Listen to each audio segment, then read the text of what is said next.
Assalamualaikum warahmatullahi wabarakatuh.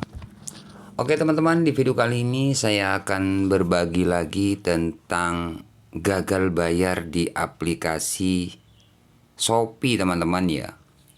Dimana di aplikasi Shopee ini ada tagihan yang sudah lewat ya. Sebenarnya bukan lewat sih, tapi gagal bayar ya, karena sudah lewat 1 tahun. Sampai sekarang nggak dibayar. Nah, pertanyaan dari teman-teman, Bang, aplikasi Shopee apakah aman kalau kita gagal bayar? Nah, di video ini saya akan berbagi tentang gagal bayar dan resiko gagal bayar di aplikasi Shopee, baik itu S-Pinjam ataupun SPayLater. Oke, buat teman-teman yang penasaran, kalian tonton video ini sampai selesai, karena di video ini saya akan berbagi informasi seperti apa resiko terberatnya misalkan telat bayar, gagal bayar di aplikasi Shopee. Oke, tanpa lama-lama langsung saja kita bahas.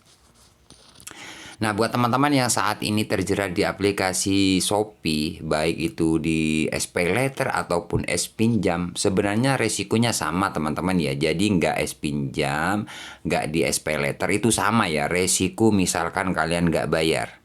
Nah, di sini teman-teman, kami mempunyai tagihan di SPayLater ya, bukan di S-Pinjam. Ya, di S-Pinjam belum telat ya, nggak ada tagihan, tapi di SPayLater. Tapi sama ya, buat teman-teman misalkan kalian punya tagihan di S-Pinjam, sama, resikonya sama. Oke. Nah, di sini teman-teman ya, ini di SPayLater ya. Jadi misalkan teman-teman telat bayar di aplikasi Shopee ya, khususnya di Shopee ataupun SPayLater di S-Pinjam, misalkan kalian telat, sisa limit yang kalian punya itu nggak bakalan bisa diambil ya, misalkan kalian sudah telat ya. Seperti itu teman-teman ya. Jadi sisa limit, berapapun limit kalian itu nggak bisa diambil atau dipinjam lagi misalkan kalian sudah telat ya. Seperti itu. Bang, misalkan kita telat kemudian kita lunasi, apakah boleh pinjam? Biasanya nggak bakalan di ACC sudah, meskipun kalian lunasi. Meskipun kalian sudah dapat cat dari pihak penagih, kalau Anda melunasi nanti bisa pengajukan, itu nggak bakalan bisa ya. Karena banyak subscriber saya yang telat seperti itu. Disuruh lunasi, nanti ajukan lagi. Apakah sih enggak? Jawabannya enggak teman-teman ya, seperti itu. Oke, nah di sini teman-teman ada tagihan 1.564.000. Sebenarnya untuk pinjaman awal itu sekitar 1.100.000 kalau nggak salah ya. Kalau teman-teman tahu untuk aplikasi ini, karena aplikasi ini selalu saya update, dan sekarang ini lama saya nggak pernah update aplikasi ini, kira-kira 1 bulan ya. Nah, karena aplikasi ini selalu saya update, selalu saya infokan buat teman-teman ya, biar teman-teman tahu seperti ini resikonya. Tapi sekarang ini sudah hampir 1 bulanan saya nggak update aplikasi Shopee ini. Oke, nah di sini teman-teman 1.564.000 sekian. Kita coba bayar seperti ini. Nah ini teman-teman ya.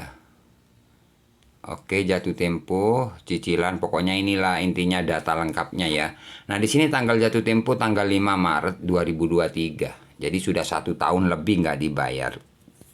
Oke, risikonya seperti apa Bang kalau kita telat bayar? Risiko yang pertama buat teman-teman kalau telat bayar, itu ya sama aja sih sebenarnya. Sama dengan pinjol lain, pastinya diteror di WA kayak gitu. Tapi yang paling ngeri, kalau Shopee kalian nggak bayar, biasanya ada sistem kayak telepon otomatis ya ke nomor telepon kalian. Ya, itu satu hari bisa sampai 20 bahkan sampai 40 kali loh teman-teman.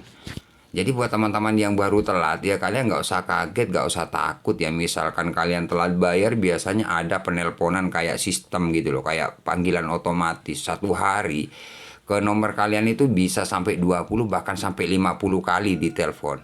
Nah misalkan seperti itu gimana Bang? Kalian nggak usah takut ya, nggak usah panik, itu sistem.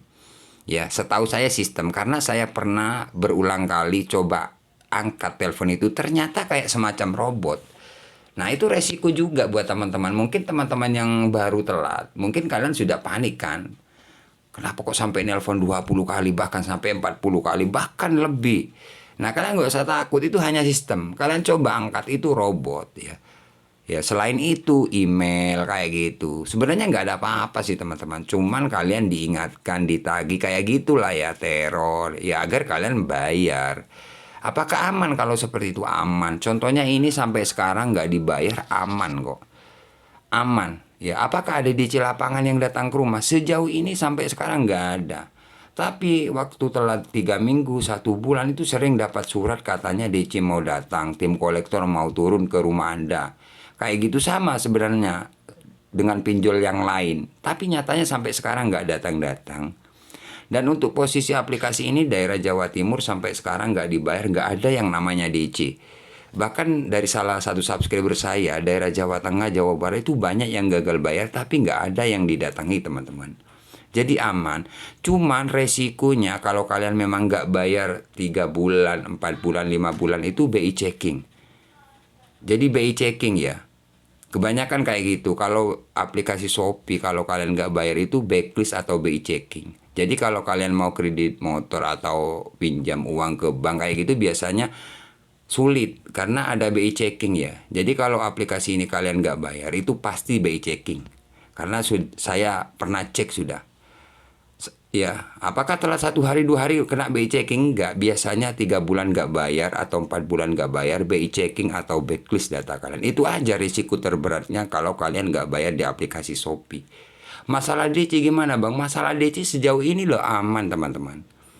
Bahkan salah satu subscriber saya daerah Jawa Tengah, Jawa Barat itu banyak yang gagal tapi nggak ada yang didatangi. Misalkan ada salah satu subscriber yang sering sharing sama saya itu didatangi, sudah pasti saya infokan buat teman-teman. Tapi sejauh ini sampai sekarang aman, nggak ada yang didatangi. Nah misalkan teman-teman telat bayar kemudian tiba-tiba dapat WA DC mau datang, tim kolektor mau jemput dana, itu sudah biasa. Semua teman-teman yang telat bayar pasti dapat WA kayak gitu. Tapi nyatanya itu nggak datang-datang. Ya, cuman resiko terberatnya teman-teman kalau nggak bayar BI checking. Kalau kalian sudah telat 3 bulan atau 4 bulan seperti itu ya. Kalau masih 1 hari 2 hari, 1 minggu 2 minggu, apakah BI checking? Enggak. Kalau cuma 1 minggu 1 bulan masih belum. Tapi kalau kalian sudah 3 bulan atau 4 bulan nggak bayar itu BI checking sudah pasti. Kalau nggak percaya kalian bisa cek ke bank. Jadi kalau teman-teman pengen tahu kena BI checking atau enggak, kalian bisa ke bank ngecek data kalian. Kalau kalian ada BI checking di situ biasanya kelihatan kena BI checking seperti itu ya. Jadi buat teman-teman intinya telat bayar di aplikasi Shopee ini sejauh pengalaman saya sampai sekarang ini untuk DC aman ya. Aman karena subscriber saya juga banyak yang sharing sama saya itu nggak ada yang didatangi. Ya cuman resiko terberatnya kalau memang kalian nggak bayar 3 bulan ke atas itu BI checking. Itu aja sih teman-teman ya untuk resikonya. Jadi buat teman-teman apapun resikonya hadapi. Kalau kalian memang nggak ada dana, nggak usah terlalu takut DC datang, takut gini, enggak. Diancam sebar data sudah biasa ya. Tapi resikonya saya ingatkan lagi ya, biasanya telepon kayak otomatis itu yang bikin teman-teman ngeri. Jadi itu sistem, kalian nggak usah takut, gak ada apa-apa, gak ada masalah ya. Oke, seperti itu teman-teman ya. Misalkan teman-teman ada pertanyaan, kalian bisa komen aja di kolom komentar, nanti pasti saya balas ya. Oke, terima kasih. Semoga video ini bermanfaat. Tunggu video-video selanjutnya dari channel Markas Pinjol. Saya akhiri untuk video kali ini. Assalamualaikum warahmatullahi wabarakatuh.